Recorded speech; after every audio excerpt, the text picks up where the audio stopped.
लाजमत तो ये कि हमारे बहुत सारे नमाजी भी कहते हैं कि साहब अल्हम्दुलिल्लाह 40 साल से नमाज पढ़ रहा हूं, लेकिन उनसे नमाज सुनकर देख लें, ना अलहम सही पढ़ते हैं ना उसके साथ सूरत सही पढ़ते हैं। नमाजों का ठिकाना ही नहीं है। वजह उसकी क्या है? हमने देख देख के नमाज सीखी है, किसी आलिम से किताब पढ़कर नहीं सीखी होती। हम मस्जिद में आते हैं, एक यूं तकबीर लगा,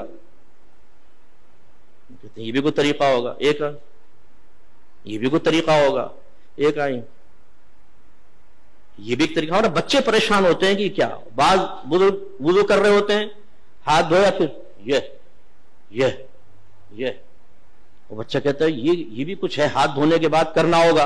अब उसे पता नहीं ये सुन्नत है या खिलाफ सुन्नत। हमारे नौजवान बादौक़ात नमाज पढ़ रहे होते हैं, पफ निकली हुई, टोपी गायब। अब टोपी से नमाज पढ़ना मुस्तहब है, इसका इनकार नहीं है, और हम अदब भी इसको कहते हैं, लेकिन बगैर टोपी के नमाज पढ़ना ना गुनाह है ना कोई मकरूह तहरीमी, ज्यादा से ज्यादा आप कह सकते हैं मकरूह तंजीही, जो गुनाह नहीं है नजर शरअ में, लेकिन अच्छा भी नहीं है। अब हमारे कई लोगों को देखा, वो नमाज पढ़ रहा है, टोपी ली उसके सर पे और फिर जमाएंगे उसको थोड़ा सा ना, ताकि अच्छी तरह वो अपनी जगह बना ले, लेकिन उसके बाल भी ऐसे आवारागर्द और ऐसे दुश्मन होते हैं, बोलते खबरदार जो टोपी टिकी सर पे, वो रुकू में जाता है, टोपी पहले सजदे में। यहां तक मैंने देखा है नौजवान सजदे में गया तो उसको सजदे में उसके वो जैसे नट कस रहे हैं उसके सर के ऊपर। अरे भाई, उसको टोपी पहनना कोई लाजिम नहीं था, आपका ये इसको इस तरह तंग ना करना वाजिब था, आपने किया, आप गुनाहगार हुए।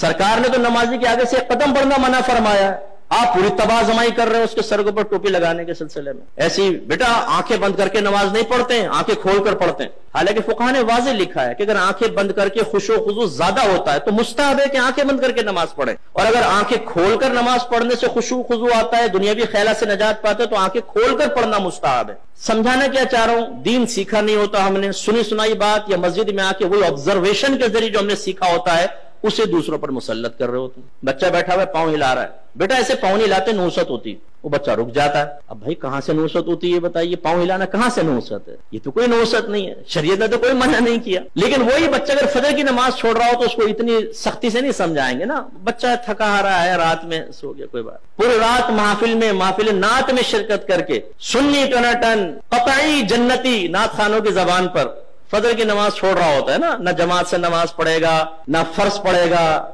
4 बजे तक महफिल हुई है, उसके बाद स्कूटर घुमाया, आके बिस्तर पर सो गए। मौज़िन कह रहा है हय्या अलस सलाह हय्या अलल फलाह, और वो तसव्वुरात और ख्वाबी दुनिया से जवाब दे रहा है कि हुजूर नात खानी में शिरकत कर तो लिए, जन्नती हो तो चुका हूं, बिला हिसाब किताब तो हम जन्नत में चले जाएंगे। खुद नात खान ने शेर सुनाया है, हम रसूलुल्लाह के जन्नत रसूलुल्लाह की, यह हय्या अलस सलाह हय्या अलल फलाह दूसरे लोगों के लिए है, जो नात खानी में शिरकत नहीं करते उनके लिए हो सकता है, हम तो जन्नती हैं। ये हम लोगों की हालत है। तो खुलासा कलाम ये है कि दीन आप सीखिए। मैंने अल्हम्दुलिल्लाह बालिगान का बहुत मदरसा पढ़ाया, नमाजें सुने कोई ठिकाना नहीं। सुभान रब्बिल आला अत्तहियातु, हालांकि से लफ्ज़ है अत्तहियातु, अत्तहियातु नहीं है। इसी तरह सही लफ्ज़ है रब्बिज अलनी, और अक्सर क्या पढ़ेंगे रब्बी जालनी, रब्बी जालनी गलत है। यह असल में इजाल सीगा है अम्र का, रब्बी को बा को जीम से मिलाएंगे हमजा वसली गिर जाएगा, रब्बिज अलनी और रब्बिज अलनी, लेकिन रब्बी जालनी। तो ये क्यों होता है? आप में से बहुत सुन सकते हैं किताब देखकर भी सीखा हो, लेकिन आज से 35 साल पहले 40 साल पहले, अब वो बीच में जो गलती आई वो पुख्ता होती चली गई, बताइए नहीं। इसलिए नाराज मत होइएगा, आप मेरे बुजुर्ग हैं, मेरे बड़े हैं, जो बुजुर्ग बैठे हुए जो हम उम्र है और जो छोटे हैं वो बच्चे हैं, लेकिन एक दफा अपनी नमाज किसी कारी साहब को सुना दें। पहली बात तो ये कि जिसको डर होगा ना खौफ कि मैं फंसूंगा, वो सुनाएगा ही नहीं, वो कहेगा मुफ्ती साहब ने ठीक कहा, लेकिन अल्लाह की रहमत बहुत बड़ी, अल्लाह माफ करने वाला है। भाई अल्लाह ताला रहमान है रहीम है, लेकिन वो कहार और जब्बार भी तो है। उसकी कहारियत और जब्बारियत को फरामोश करके सिर्फ रहमानियत पर निगाह करना ये नबियों का तरीका नहीं है। वो वस्फ़ नबूवत हासिल करने के बावजूद, सहाबे कराम वस्फ़ सहाबियत हासिल करने के बावजूद डरते रहे अपने रब से, वो रहमत का यकीन में रखते थे और अल्लाह के अजाब से भी खौफजदा रहते थे। ये एक मोमिन की शान है, तो सीखिए।